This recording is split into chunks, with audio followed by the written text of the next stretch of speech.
Hi, this is Carla Finnison, and this is my digital presentation for our Textual Analysis project, Queen's University COMM 610. As we are all wrapping up our research projects, my particular topic was the human relations theory and how Citigroup's trend towards the new officeless office impacts communication.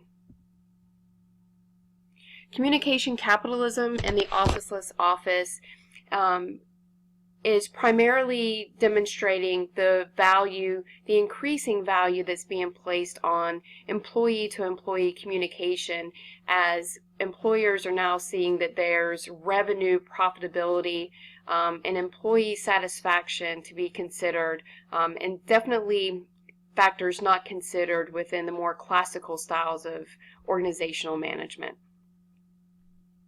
Citigroup removed all offices and did away with assigned seating, and they piloted this in their New York City headquarters. We'll take a look at the symbolism that's embedded in the corporate and human resources values and how they are ideologically analyzed against Citi's office changes. I chose to ideologically analyze the human relations theory situated against Citi's office changes because ideology is a network of beliefs and values that influence how power is maintained and resisted. And in this particular case, with Citi's move to get rid of all corner offices, so to speak, it really places a more egalitarian approach to how management and employees are seen, and as well as how they interact with each other, with no offices nor assigned seating and no cubicles. Frankly, this gives employees a little bit more power and control to influence their day, which will then in turn influence the organization, hopefully in a positive way. The next slides we'll take a look at some of the findings that presented through my analysis. And as I mentioned earlier, employees have more control over their environment, which has been demonstrated to increase job satisfaction and performance. Citigroup is not the only company moving to an officeless trend. Google and other tech companies are also embracing the more communication, flexibility focus to the work environment. Office designs are now being situated to suit the needs and goals of the organization as opposed to the architectural needs of the building itself. And lastly, technology and social media communication, primarily based off of how the millennial generation communicates, is what's driving corporate leaders to structure workspaces which are conducive to employee engagement, to promote collaboration, innovation from an organic perspective.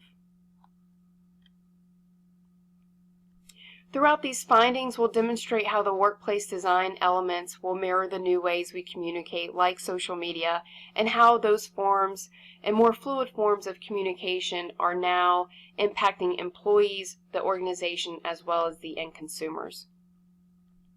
The implications of the analysis really affect three groups, and I've taken a look at employees, organizations, and then society. So from those findings, we show that employees, again, have an ability to have a larger voice within the organization itself.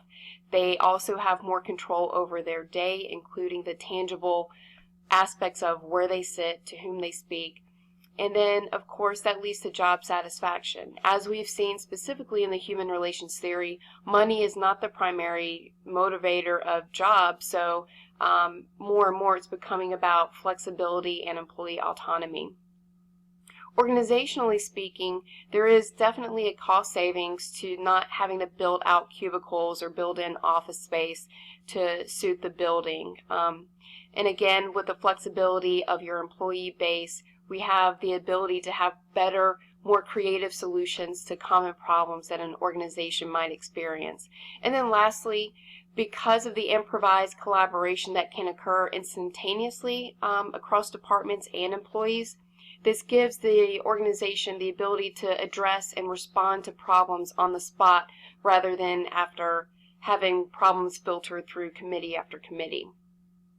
From a society or societal perspective, there's more flexible and more creative work options that are being presented as a result of the new officeless trend. Consumer participation, they're having the ability to impact organizations both negatively and positively with their communication feedback that employees and companies are responding to with things like social media and Facebook. And then lastly, with the open architecture and less physical boundaries to information, hopefully more ethical business operations will emerge from the open lines of communication. And why does this matter? Employees, organizations all live and create larger societies. Larger societies, as we all know, is increasingly linked through the advances of technology and globalization that impacts all of us.